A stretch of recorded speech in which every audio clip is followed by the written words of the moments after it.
Hinto muna natin yung paggawa ng mga integrated. Marami pa tayo naiwan na integrated. Kaso lang, natatambak na naman yung power amplifier. Kaya gagawin natin. Power amplifier na naman ulit. Pasensya na.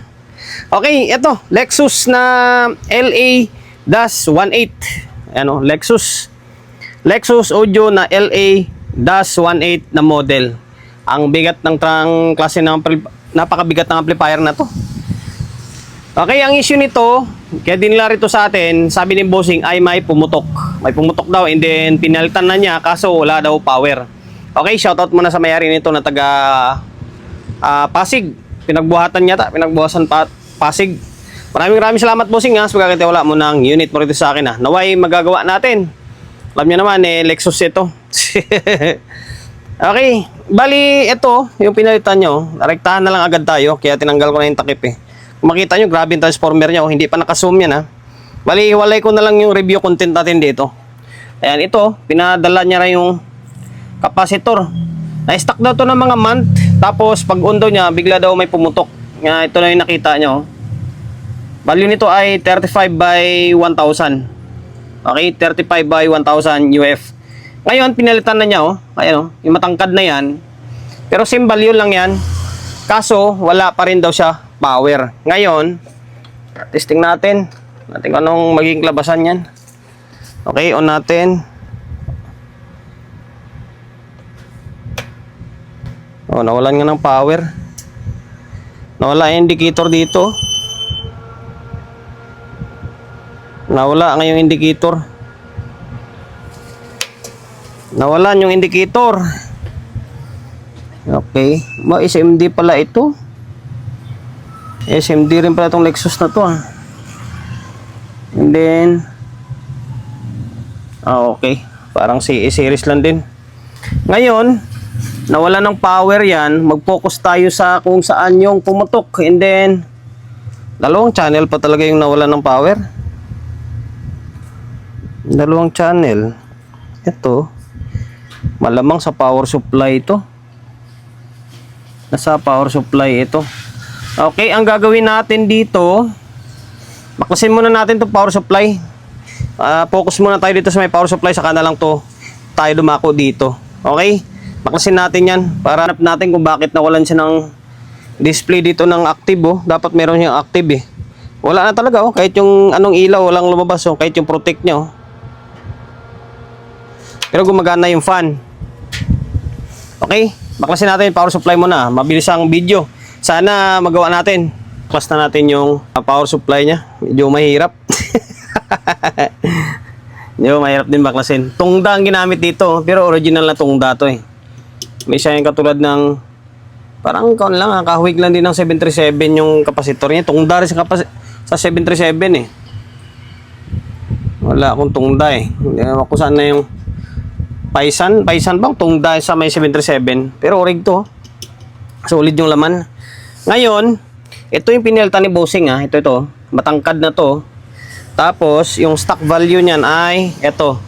35 na 1,000. Focus. Yan, 35 na 1,000. Binalitan niya rin yan. Same lang din na issue. Same na value daw.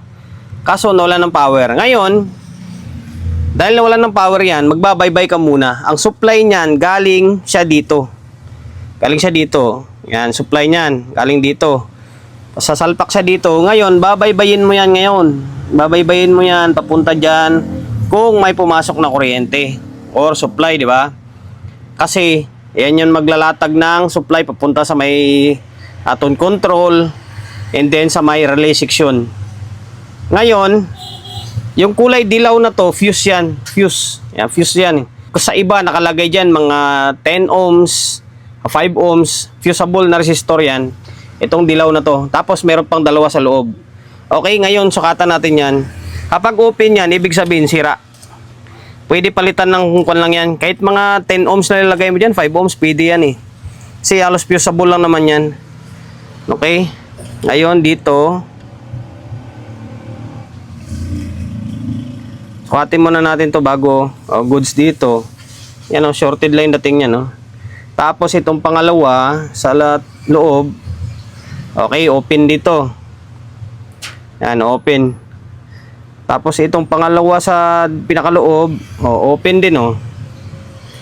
Open. Kung susundan mo yung linya, galing siya dito, papasok siya dito, tatawid dito, papunta dito sa may, saan yan papunta? O dito, sa diode, paanang diode. Yung bridge diode dito, maliit, mga 2 ampere siguro yan.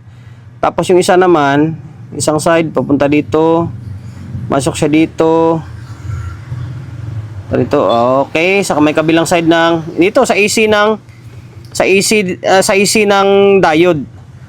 Ngayon, pwede natin palitan ng ohms, kahit 10 ohms ilagay mo dyan, pwede yan, o 5 ohms, pwede. Kaso, kailangan check natin to, baka mamaya sira yung diode na yan. Diba? Kung bakit siya na-open. Teka lang. Ngayon, dito check natin. Okay, mukhang shorted na parang hindi naman. Dito, goods naman siguro. Mamaya, malaman natin yan kapag na-tester na natin. Ay, alam ko na, baka pumutok yung kapasitor dahil nasira yung ito regulator. Ay, hindi, 551 ang ginamit. Ay, hindi pa to kuan eh. Dito pa yung regulator pala, paglabas pa. Dito pala sa main. Okay, dito pala sa main eh. Oo, dito sa main ngayon na dali. Kabila. Kasi paglabas niyan, papunta na sa may kuan yan, sa may regulator. Okay, try muna natin to. Ano tawag nito? Palitan muna natin yung fusible dyan. Ito, nabaklas na natin yung kuan na to, fusible na to. Ay, mag-focus ha. Ayan, nakalagay dito ay C2000 yata to. Yung isa, medyo malinaw-linaw yung isa. 2000 eh, no? Yan, 2000. Ipapalit natin ay ganito. 3.3 ohms lang. Kahit direkta mo nga pwede yan eh. Kahit direkta mo pwede yan. Kaso lang mawawalan ka ng fuse. Ito 3.3 lagay natin. Ito naman isa buo to eh. Saan papunta naman to? Mukhang sa fan lang yan yata. Okay. O, palit natin. Tingnan natin kung ano mangyari. Nailagay ko na. Yan, nailagay na yan. Oh. 3.3 ohms lang yan. Okay. Pinalit natin siya dyan. Oh. Ngayon, pwede nating i-plug in to. Tingnan natin kung may lalabas na voltahe dito sa may capacitor or hindi. Or ano ba, tumaas ba yung voltahe sa may diode? Sira ba yung diode? Magkaalaman yan ah. Okay. Lagyan natin. Tapos yung tester is handa natin. Pero, sige, hindi ko na ipapakita kung may continuity pa. Buo naman yan eh. Bago yan. Ngayon, kung natin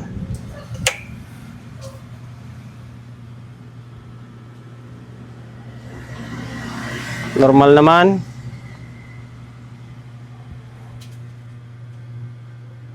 Umiinit. Tingnan natin yung kapasitor, umiinit. Ay, gagi. Kaya pala eh. Mali. Take 2. Yung load lang pala na gumana ay sa mataas. Dito wala pala. Okay. Hindi abot. Teka lang. Bira oh. Okay, bali ito. Sinapinan muna natin. Ang medyo hassle lang dito, kailangan nakaganito siya. Ang problema, hindi mo siya masukatan ng voltahe dito sa may ilalim kasi ganito lang nga siya. Hindi abot yung wire oh. Hindi abot yung wire. Sige, bahala na. Kung natin kung ano mangyari. Whoop. Natin kung puputok yung capacitor. Okay naman na siguro. Paano natin sukatan to? Bahala na. May ilaw na dito. Oh. Di ba? Tingin ko okay na yan. Umilaw na oh. Naka-clip protect signal yan kasi wala siyang supply na mataas. Okay? Yung kabila, walang indicator kasi nakabunot naman dito na side. Okay, balik natin. Tingin ko okay na yan. Baka yan lang siguro nadali.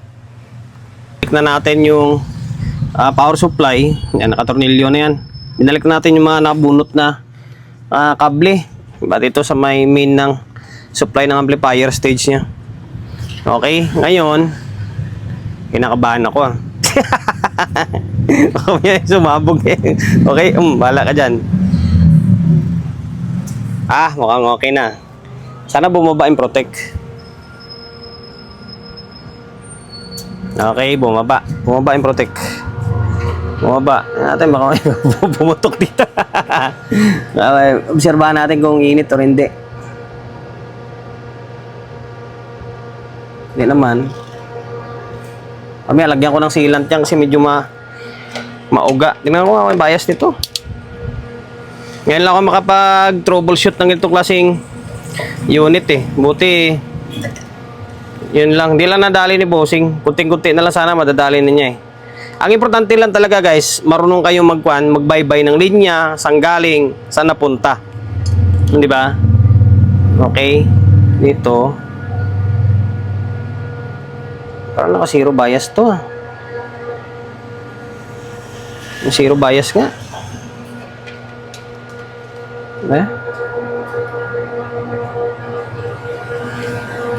Zero bias. Walang bias Zero bias pala ito. Design siguro ng kwanto design ng, pero kung titingnan mo parang CE series lang. Okay, try natin lagyan ng audio ito. Lagyan ko muna ng audio Naglagay na ako ng speaker and then audio input. Ayun, baliktad. Tama, nakasalpak na, naka-play na yung laptop natin. Ngayon, dyan lang. Ito, naka-full volume na nga to. Hindi to tayo nalungkot. Walang audio. Alam ko, wala siyang bias Walang audio, walang bias. Tingin ko may problema talaga. Baka walang supply yung kuha nito Walang supply yung sa input buffer. Bira niyan Wala talaga siyang audio. Baklas naman ulit tayo nito. Walang audio. Baklas tayo, tingnan natin kung may supply na pumasok diyan sa may buffer niya. Alam ko na kung saan galing. Yung nangyari kanina, walang bias. Tester ko pala may problema. Wala na, namimigay ako ng tester. Pero yung tester ko baldado. Ito gamitin natin yung tester ni pare. Okay. Bira na yan. Baldado Naalala ko pala. Sira palang DC volts niya dyan. Naku, lubat na yan Eto. Ay, may bias siya nasa 0.3 Diba? Nasa 0.3. Okay, nasa 0.3 dito. Meron din Ang bira na yan Ngayon, yung walang audio niyan, maaring nasa switch yan. Minsan nasa switch lang yan Napansin ko yan, kapag matagal na i-stuck yung isang unit, yung switch kailangan nyo galaw-galawin or lagyan ng contact cleaner. Mayroon tayo rito pampatak. Patakan natin muna yung mga switch. Okay? Lagay na tayo ng contact cleaner doon sa may switch. Sa matagal na siguro hindi na galaw-galaw ni bossing yan. Minsan na-stuck yan. Okay, nakauna ito. Play natin laptop na natin ulit. Okay, naka-play na yung laptop natin. Ayan meron na audio. Mali ako dun sa tester Yan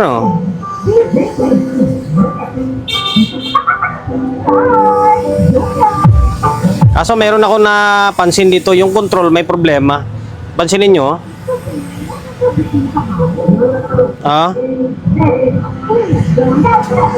wala yung tunog Sa kanyan sa channel 1, channel 2 goods, walang problema. Kahit default mo okay lang.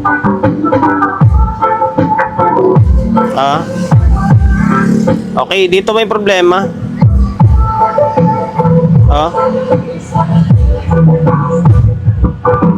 Pero need pa rin natin palitan dalawa na yan. Palitan natin yung control para walang masabi si bossing. Okay? Inaklas ko na yung front panel niya. Parang napalitan na ng control tayo. Iba na eh. Alam ko hindi urig to na control ng Lexus eh. Tapos wala siyang...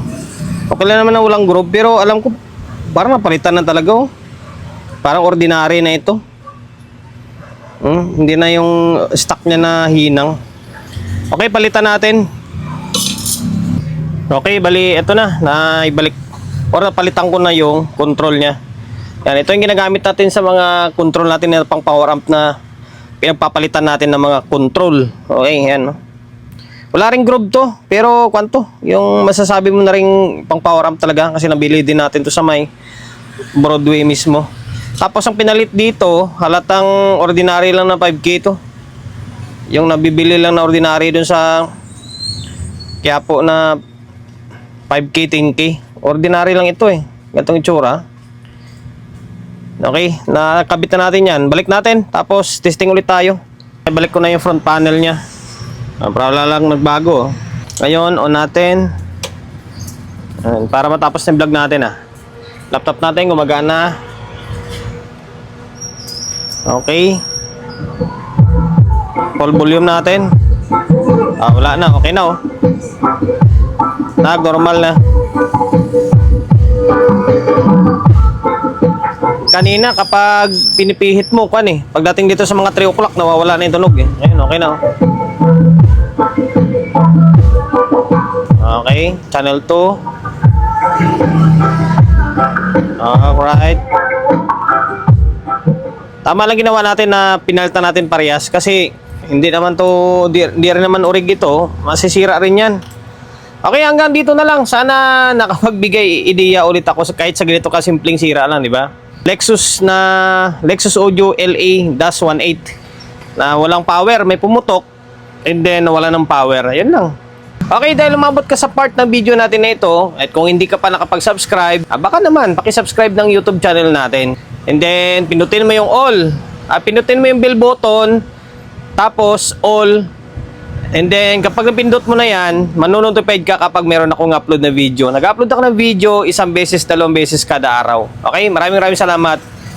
Peace sa inyo. And then, nambagan nyo yung review content natin nito.